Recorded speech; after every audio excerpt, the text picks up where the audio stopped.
Have you ever had that one friend who always says, "I'm fine," even when it's painfully obvious they're not? You ask how they're doing. They smile. They shrug. Just tired. Just busy. It's nothing. And the conversation moves on. But later you find out they were going through something heavy.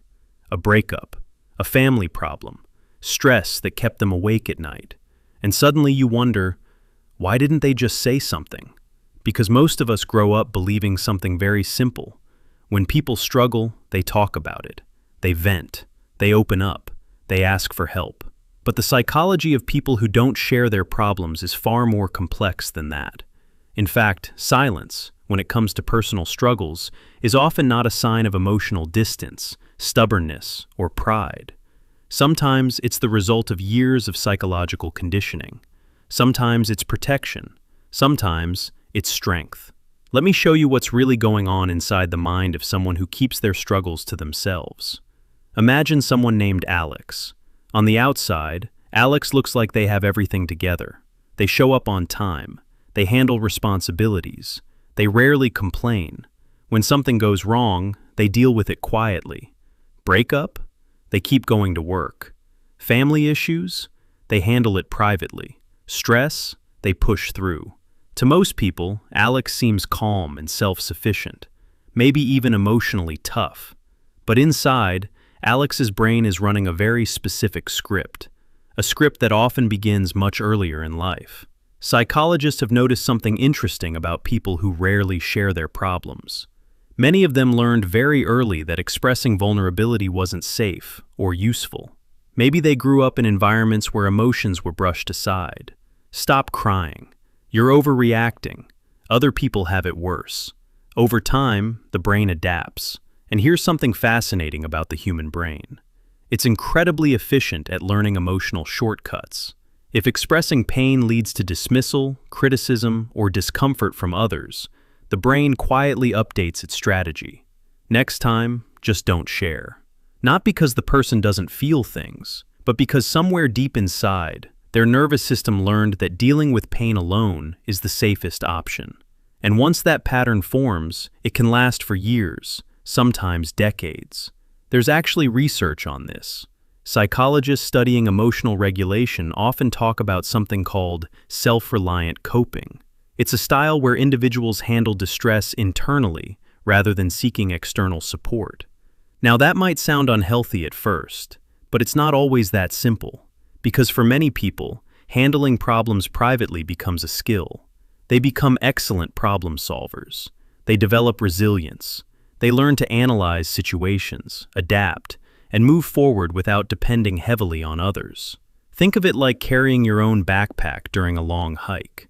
Some people learn to distribute the weight between friends. Others just strengthen their shoulders. Neither approach is automatically wrong. But here's where things get even more interesting. People who don't share their problems are often misunderstood. From the outside, silence can look like emotional distance. But inside, the reality can be very different. Many quiet strugglers feel emotions just as deeply, sometimes even more deeply, than people who openly talk about them. The difference is what psychologists call emotional processing style. Some people process emotions externally. Talking helps them organize their thoughts. The conversation itself becomes part of the healing process. Other people process emotions internally.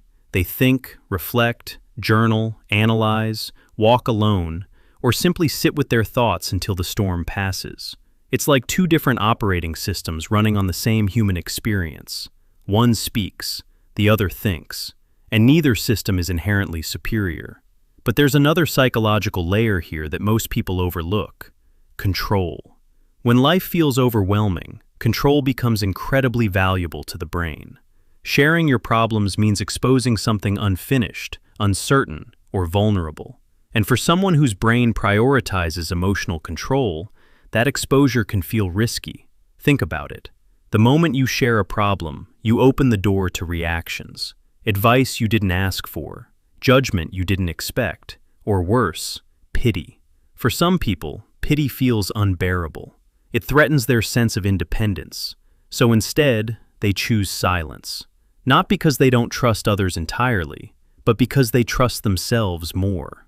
There's also a fascinating neurological angle to this.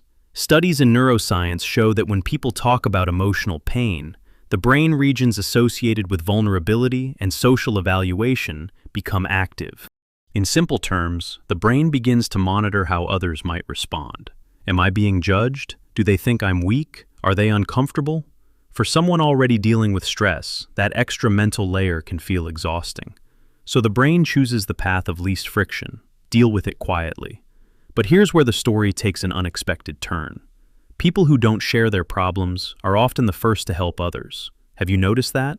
The quiet friend who never talks about their struggles somehow becomes the person everyone goes to for support. This isn't a coincidence. When you spend years navigating emotional storms internally, you develop a deep understanding of pain. You recognize it in others. And because you know how heavy it can feel, you try to lighten someone else's load. It's a strange paradox. The people who rarely ask for help are often the most generous with it. There's even a psychological concept sometimes called the strong friend effect. These are the individuals who seem emotionally steady, reliable, the listener, the problem solver.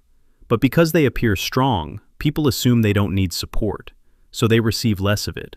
And over time, that reinforces the original pattern. Handle things alone. Now let's pause for a moment and ask something important. Is keeping problems to yourself unhealthy? The answer, like most things in psychology, is nuanced. Silence can be a form of emotional resilience, but it can also become emotional isolation.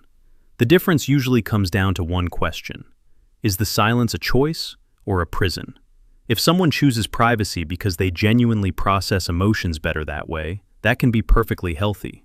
But if someone feels they can't share, even when they want to, then the brain may be operating under an old survival rule that no longer fits their life. And this happens more often than we realize. Many adults are still following emotional rules they learned as children.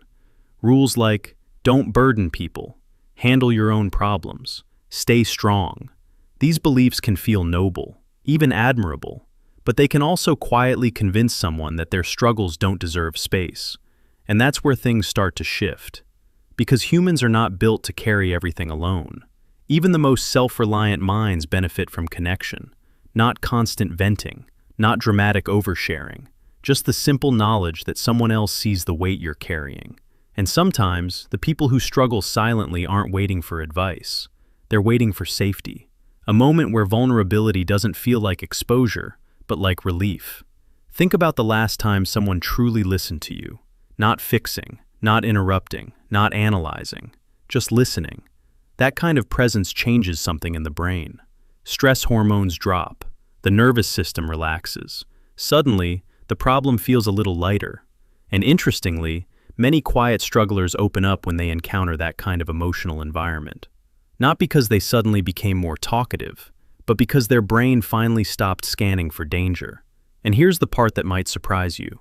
If you're someone who rarely shares your problems, there's a good chance people admire you more than you realize. They see your calm under pressure, your independence, your ability to keep going when things get hard. But strength doesn't mean you have to disappear emotionally. Even the strongest minds deserve space to be human, because resilience isn't about never needing support. It's about knowing when to carry the weight and when to let someone walk beside you.